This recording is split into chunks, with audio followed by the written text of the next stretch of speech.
Hey, what's up, my friend? So in today's episode, right, I want to discuss why your losses are larger than your winners.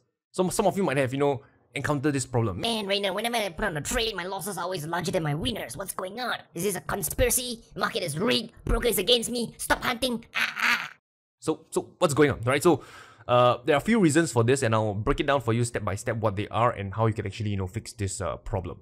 So first and foremost, the first reason is, I would say, a key psychological aspect of trading is that humans, right, we are not kind of wired for trading. So if you think about this, if you put on a trade and the market, moves against you, what's your thought process? You probably would think, man, right, I don't want to, take this loser on this trade. Let me hold the trade a little bit longer so the market continues to move against you. So at this point, you regretted, man, I should just book that small loss, right? Now the market is even further against me. Tell you what, if the market moves slightly in my favor, if I get back to break even, I'll be a good boy and I'll exit the trade.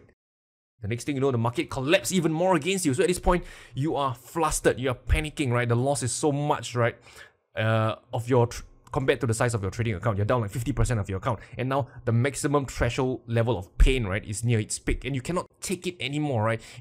And what you do is you exit the trade. Okay? So that's kind of explain why you incur large losses. And let's say the next few trades, right, you put on a trade, market starts moving in your favor. But the loss, right, that you incurred a few trades earlier or the trades before is still lingering out there. The emotions is still raw. So when the market moves slightly in your favor, you tell yourself, you don't want to watch that winner become a loser because, you don't want to encounter another loss, right, that you've just experienced. So what you do is you quickly take profits, right, on that small winner. And that explains, right, why in the grand scheme of things, right, it's common to see that, you have small winners and large losers because of this kind of like psychological makeup, right, that you have as a trader. And it's perfectly normal. Many traders, right, will experience this, and it's kind of like, the rites of passage to becoming a profitable trader. So don't fret about it.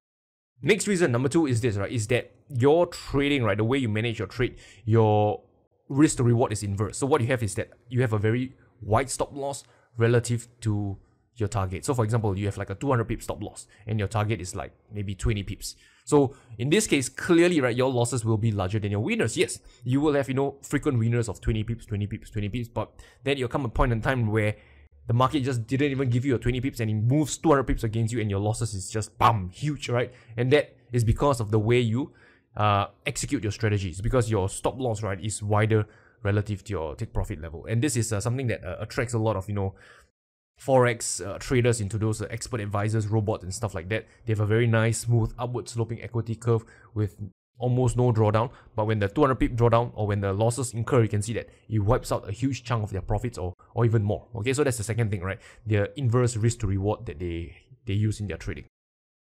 And the third thing is this, right, is that you are trading against the trend. So if you think about this, right, if you're trading against the trend and you are not sharp, right, with your risk management, you don't hit your stops fast enough, what's going to happen is that if the trend continues higher and you're not fast to bail out of your trade, your loss can be pretty huge. Because if you're trading against the trend, it means that you are shorting in an uptrend. And if the trend quickly, resumes up higher, right, break out to new high, you can see that your loss, right, can escalate, right, pretty quickly.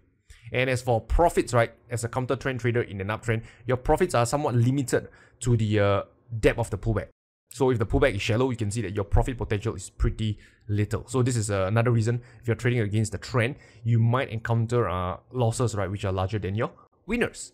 So now, solution, what can you do to kind of fix this problem? So number one, the first thing that I want you to do is to plan your exit. Because if you don't plan your exit, what's going to happen is that the psychological makeup of a trader, your trading psychology, right, will lead you to incur large losses. And the reason is because you don't want to lose. You hold on to the trade too long, you end up holding it too long, and you suffer a huge loss. So whenever you put on a trade, promise me that you have a plan level, right, that you will exit at your stop loss. You will adhere to it no matter what. So if you can do this, right, once your loss is contained, right, the large losses, right, should be pretty much reduced to a minimum or even non-existent anymore. So the key thing is to have a planned exit, have a stop loss, adhere to it, and I can almost guarantee, right, that your large losses, right, will be eliminated almost completely, right? I have no idea, sometimes you might break your rules, right? So use proper risk management, right? Don't risk more than 1% of your account. Have a proper stop loss level that should eliminate most of your large losses.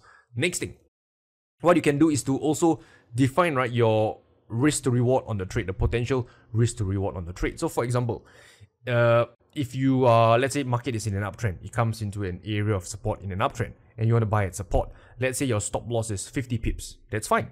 And the next thing you want to do is to ask yourself, right, from your entry to the swing high, okay, how much profit potential is there? And the reason why I reference the swing high is because the swing high in an uptrend is likely to face some selling pressure. So that's a good chance, right, where the market from support, right, has a good chance of, moving towards the swing high, because that is where, potential selling pressure could come in and push the price lower. Anything before that, right, I would say the market should have no problem, moving through it to the highs. So let's say your stop loss is 50 pips. Then the next question you want to ask yourself, right, from my entry point to the swing high, do I have enough profit potential, right, to justify taking that stop loss? Because if from the entry to the swing high is, let's say, 25 pips, then you're risking 50 pips to make 25 pips. From a risk to reward standpoint, you're risking $1 to make 50 cents. And if the market hits your stop loss, right, what's going to happen is that in the long run, again, your losses will be larger than your winners. So what you want to do is to make sure that from your entry point to the target profit, could be a swing high, could be resistance, you want it, right, to be at least, right, I don't know what's your definition of a bare minimum, but at least, let's say, a 1-to-1. Right, so if you risk 50 pips and your profit potential is at least 50 pips, what's going to happen is that your losses and winners, right, will be pretty much, of similar size, right? Let's say you risk 50 pips to make 50 pips, you're risking $1 to make $1. Or let's say this time around your swing high is 100 pips away.